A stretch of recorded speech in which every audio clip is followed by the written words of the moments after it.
नमस्कार दोस्तों, स्वागत है आपका आपके अपने YouTube चैनल द ज्ञानी आईएएस में। एमपीपीएससी 2020 का नोटिफिकेशन आयोग ने रिलीज कर दिया है। अब हम देखेंगे कि हमें किस हिसाब से अपनी स्ट्रेटजी को बनाना है जिससे कि हमारा 2020 का प्रीलिम्स क्लियर हो जाए। एमपीपीएससी का प्रीलिम्स निकालना बहुत ही डिफिकल्ट टास्क है। अगर आपने स्मार्ट अप्रोच यूज नहीं किया तो आप कितनी भी मेहनत कर लीजिए, आप एमपीपीएससी का प्रीलिम्स क्वालिफाई नहीं कर पाएंगे। एमपीपीएससी का प्रीलिम्स निकालने के लिए आपको एक प्रॉपर स्ट्रेटजी एंड जो बुक्स हैं उनको अच्छे से फॉलो करना पड़ेगा। इस बार का जो प्रीलिम्स है वो 11 अप्रैल को कंडक्ट होने वाला है।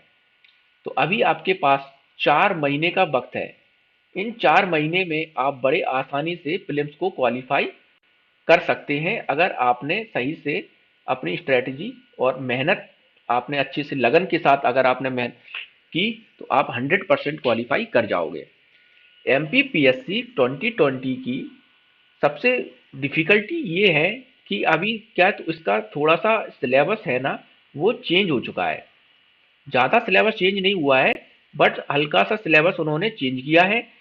और जो एमपी का पीएससी का जो कट ऑफ है ना प्रीलिम्स का, वो बहुत ज़्यादा हाई जाता है। इस बार का 2019 वाला जो प्रीलिम्स है उसका कट ऑफ 73 क्वेश्चंस गया है। आप इससे अंदाजा लगा सकते हैं कि कितना ज़्यादा ये वेटेज है। तो इसलिए एमपीपीएससी यहीं से कठिन हो जाती है क्योंकि इसका कट ऑफ इतना ज़्यादा होता है और अनसर्टेनिटी बहुत ज़्यादा होती है क्वेश्चंस की। फैक्ट बेस्ड क्वेश्चन पूछे जाते हैं जिनको करना बहुत डिफिकल्ट होता है क्योंकि फैक्ट बेस में आप कुछ अपने सेंसेस से आप अपना दिमाग लगा के सॉल्व नहीं कर सकते हैं कि एलिमिनेशन मेथड से आपने सॉल्व कर लिया, जो कि आप यूपीएससी में कर सकते हो कि आप एलिमिनेशन मेथड से क्वेश्चन सॉल्व कर ले जाते हो बहुत सारे क्वेश्चंस को। बट एमपीपीएससी में ऐसा नहीं हो पाता है क्योंकि जो फैक्ट की जो सबसे बड़ा ड्रॉबैक ये होता है कि अगर आपको आता है तो आता है, नहीं आता है तो नहीं आता है। फैक्ट में आप कुछ अपना दिमाग ज़्यादा लगा नहीं सकते हो। तो ये भी एक डिफिकल्टी है एमपीपीएससी प्रीलिम्स की। इवन यहाँ पे माइनस मार्किंग नहीं है। माइनस मार्किंग ना होने की वजह से कट ऑफ ऑटोमेटिकली हाई हो जाता है। तो हमें अच्छी से तैयारी करने के लिए एक proper strategy, proper time table, proper guidance की जरूरत पड़ेगी, जो कि आप एमपीपीएससी को बहुत नेसेसिटी है एमपीपीएससी निकालने के लिए। हम आपको आगे के इन फ्यूचर एमपीपीएससी जीके की एक सीरीज लेके आने वाले हैं जिसमें पूरी एमपीपीएससी को ध्यान में रखते हुए एमपी की जीके को कवर किया जाएगा। तो अगर आप चाहें तो हमारी इस सीरीज को फॉलो कर सकते हैं और अपनी एमपी को पढ़ सकते हैं। अगर आपको कोई बुक्स नहीं पढ़नी, आपको समझ में नहीं आ रहा है किस बुक्स में कितना पढ़े, क्योंकि बुक्स में बहुत सारी गलतियां भी हैं, कोई एक प्रॉपर बुक्स नहीं है एमपी की जहां से आप उसको पूरी तरह से कवर कर लें।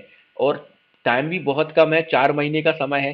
तो अगर आप चाहें तो हमारे इस सोर्स को फॉलो करके एमपी को तैयार यहाँ से कर सकते हैं।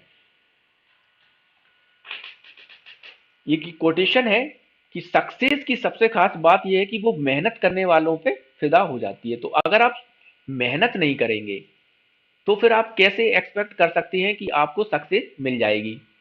तो आप हमारे साथ जुड़े रहिए, मेहनत करते जाइए, हम भी थोड़ा सा मेहनत करते हैं आपके लिए मटेरियल बनाने में, और आप मेहनत करिए उस मटेरियल को पढ़ने में एंड रिवीजन करने में, जिससे कि हम दोनों मिलके एमपीपीएससी को क्रैक करने में सफल हो सकते हैं। एमपीपीएससी का नोटिफिकेशन मैं आपको दिखा देता हूं कि इस बार क्या क्या है। तो ऑनलाइन आवेदन करने की तिथि 10/2/21 अंतिम तिथि है ये। इसमें प्रारंभिक परीक्षा 11 अप्रैल 2021। पहला पेपर होगा वो सामान्य अध्ययन का होगा जो कि 10 से 12 बजे तक दोपहर में। और द्वितीय प्रश्न पत्र है वो सामान्य अभिरुचि परीक्षण वाला, वो होगा 2:15 से 4:15 के बीच में। ये सीसेट का पेपर है। हम नीचे देखते हैं, नीचे आते हैं थोड़ा सा।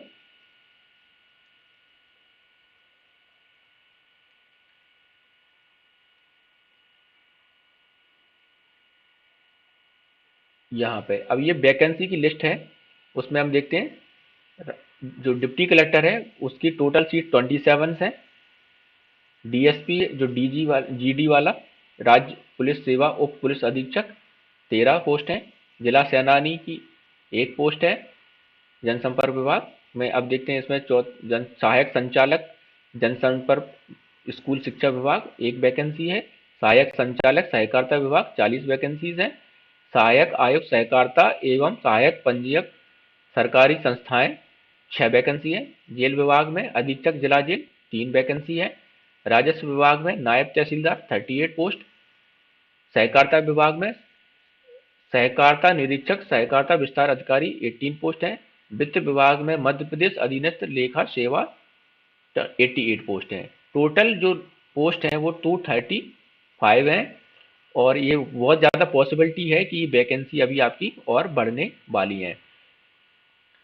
इसमें जो एज है वो बेसिकली जो वर्दीधारी पद हैं उनके लिए 33 अपर एज लिमिट है एंड जो बिना यूनिफॉर्म पोस्ट है उसके लिए 40 ईयर तक अगर आप चाहो तो दे सकते हैं इसको। 40 ईयर उसकी अपर एज लिमिट है। और SC ST महिला OBC और जो भूतपूर्व सैनिक या जो भी और है उनके लिए फिर अलग से अलग वो प्रावधान है। इसमें जो फॉर्म की फीस की हम बात कर लें, ये सेंटर्स हैं और इसमें जो फॉर्म फीस होगी आपकी वो 250 रुपये रिजर्व कैटेगरी के लिए और सामान्य और जो अदर स्टेट हैं उनके लिए 500 रुपये की इसमें फीस है। ठीक है, तो ये हमारा नोटिफिकेशन से संबंधित जो मैंने आपको दिखा दिया, ये नोटिफिकेशन जो मध्य प्रदेश PSC द्वारा रिलीज किया गया है कि कब पेपर होगा, क्या उसकी लास्ट डेट है, कब प्रारंभिक है परीक्षा का जो भी आपका रहेगा जो पेपर सामान्य अध्ययन का, सामान्य अभिरुचि और परीक्षा की दिनांक 11 अप्रैल। तो ये आप थोड़ा सा इस पर ध्यान देना स्टार्ट कर दीजिए क्योंकि ये बहुत अच्छी अपॉर्चुनिटी आपको मिली है MPPSC क्रैक करने की। यहाँ पे हम लोग कुछ इसमें MP GK की एक सीरीज लेके आने वाले हैं। आप चाहें तो वहाँ से मध्य प्रदेश का सामान्य अध्ययन वहाँ से कवर कर सकते हैं। आपको कोई भी बुक पढ़ने की जरूरत नहीं पड़ेगी। सारी जो बुक्स का जो सबसे अच्छा मटेरियल है उनको एक कंपाइल फॉर्म में हम वीडियो के फॉर्म में आपको यहाँ पे अपने चैनल पे अवेलेबल करा देंगे। तो आप हमसे जुड़ जाइए जिससे कि आपको जो भी नए चैनल जो भी मध्य प्रदेश से संबंधित जो भी वीडियो आपको हम रिलीज करेंगे वो आप तक आसानी से पहुँच सकें और आप अपनी तैयारी को एक अच्छे मुकाम पर ले जाकर MPPSC 2020 को क्लियर कर सको। तो आप मेरे चैनल के साथ जुड़े रहिए जिसमें मैं आपको एक बेटर स्ट्रेटजी के साथ एक बेटर मटेरियल प्रोवाइड कराऊंगा जिससे कि आपका MPPSC क्लियर हो सके बहुत आसानी से। अगर आपको कोई भी क्वेरी है UPSC से संबंधित या जो हमारा अभी एक सब्जेक्ट चल रहा है एंशिएंट हिस्ट्री की सीरीज हमने चालू की है और एक CSET के लिए भी हमने वीडियो सीरीज चालू की है जिसमें CSET को बेसिक से लेकर आपका हायर स्टैंडर्ड तक पूरा कवर कराया जाएगा। एंशिएंट हिस्ट्री भी बेसिक से लेकर हायर लेवल तक कराई जाएगी, पूरी कवर कराई जाएगी जिसमें आपको क्वेश्चन प्रैक्टिस भी करवाए जाएंगे UPSC बेस्ड। तो यहाँ पे अगर आपको इससे रिलेटेड कोई भी क्वेरी आती है तो आप हमारे ईमेल एड्रेस